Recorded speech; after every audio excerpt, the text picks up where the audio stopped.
Muy bien, la palabra de Dios, oír a Dios es fundamental en nuestra vida. Por eso esa práctica nos ayuda visualmente a darnos cuenta que dependemos, el Señor lo dijo, la primera cosa que le enseñó a Israel después que salió de Egipto es: no solo de pan vive el hombre, pero de toda palabra que sale de la boca de Dios. Y ella es la que nos mantiene vivos. Me gustaba esa última parte, no porque las demás no sea de Dios, sino porque es lo que yo tenía en mente poder hacer. Santiago capítulo 5, verso 16. Orad unos por otros para que seáis sanados. Anteriormente nos da el estado, el que decía Miguel, aunque es más que estado, es una situación. Pero ¿está alguno alegre? Cante alabanzas. ¿Está afligido? Haga oración. Por eso la oración, cuando llamamos aquí a la gente el tema del llamado y de orar unos por otros, a veces es el equipo ministerial, hoy lo vamos a hacer unos por otros, literalmente. No tanto el equipo ministerial, que también, pero unos por otros. Pues cuando pasamos aquí delante, no solo es para cumplir un ritual del culto, una parte del culto, sino porque es la importancia de la oración. Creo que ninguno de nosotros menosprecia el tema de la oración. Ya hemos tenido experiencias suficientes para saber que la oración nos ha sido dada como algo muy valioso en nuestra vida. Y el poder pasar aquí forma parte de nuestro estilo de vida, de nuestra manera de vivir. La oración es algo constante, no es solo un momento devocional al cabo del día. En ese mismo capítulo 5, no voy a predicar, pero tengo mono de predicación. Pues llevo ya unas cuantas semanas, pero sí 2 o 3 cositas simplemente para orientar o para ampliar un poco la idea de por qué venimos aquí cada domingo. Y vengo y alguien ora por mí o alguien me da una palabra y al siguiente pues otra vez, y no es un ritual, créeme. Pero la palabra de Dios nos dice, como digo, 2 o 3 cositas. Nos pone de ejemplo a Elías. Dice: Elías era un hombre sujeto a pasiones como nosotros. Gran profeta. Y ahora mira ese sujeto a pasiones como nosotros. La historia, si no conoces la historia de Reyes, vas a tener que leerla con tranquilidad. Pero Elías es capaz de desafiar a 450 profetas de Baal, 400 de Asera, y luego una sola mujer le pone de los nervios.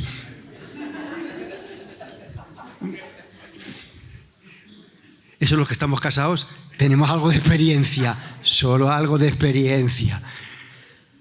Pero veis la idea de cómo un hombre sujeto a pasiones en un momento dado se come el mundo, es capaz de desafiar hasta todo lo que sea, pero en otro momento nos venimos abajo.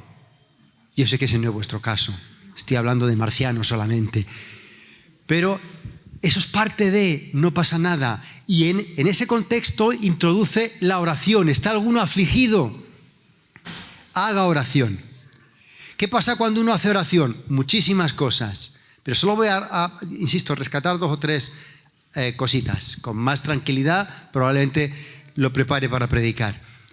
Pero fijaros la idea.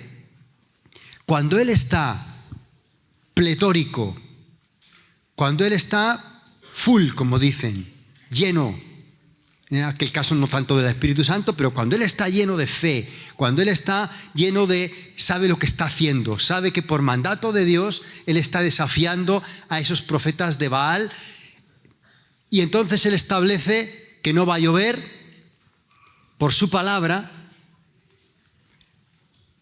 Dios le envía al estanque de Kerib, ¿recuerdas? Y allí le alimentan unos cuervos. Cuando el estanque se seca, él sigue pletórico y Dios le envía una viuda y la viuda le alimenta. Pero cuando él está afligido, hundido, machacado, Él huye al desierto. Y ahora fíjate lo que hace el Señor. No le envía unos cuervos, no le envía unos buitres, no le envía algún tipo de animal que pueda haber por el desierto. No le envía tampoco un profeta, no le envía un ángel, que es el que le alimenta. Hay situaciones donde Dios nos va a enviar a alguien para que ore por nosotros. Dios nos va a enviar a alguien para que nos dé una palabra de parte de Dios a nuestra vida.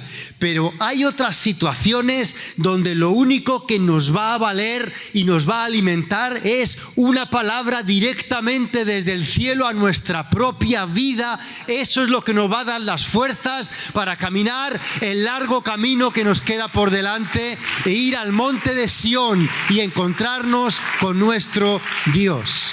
Por eso tiene sentido poder venir aquí domingo tras domingo. No para que Pablo Antonio ore por mí. Algunas veces Dios me va a enviar y te voy a dar una palabra o te voy a orar por ti. Pero lo que tú y yo estamos necesitando mucho más todavía es una palabra directamente de Dios. Y ese es el contexto de ¿está alguno afligido? Haga oración. Y ese es el contexto de orad unos por otros para que seáis sanados. Sanidad no solo es físico. Recuerda, Dios le dijo a Israel: si mi pueblo se humillare y clamara, yo sanaré vuestra tierra. No es solo físico, es tierra, origen, fuente.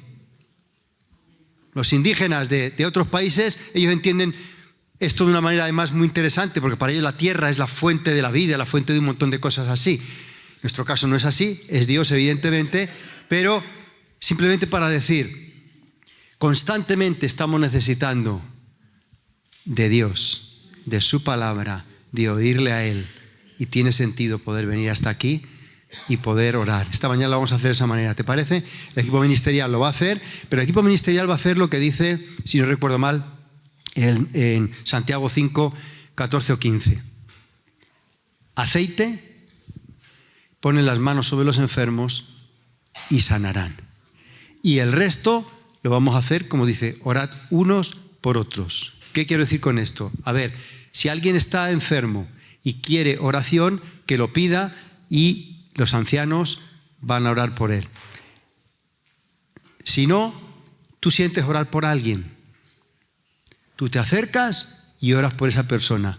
Probablemente no sea a lo mejor necesidad de sanidad física, pero sí de tierra. ¿Me habéis pillado? Sin que me explique mucho.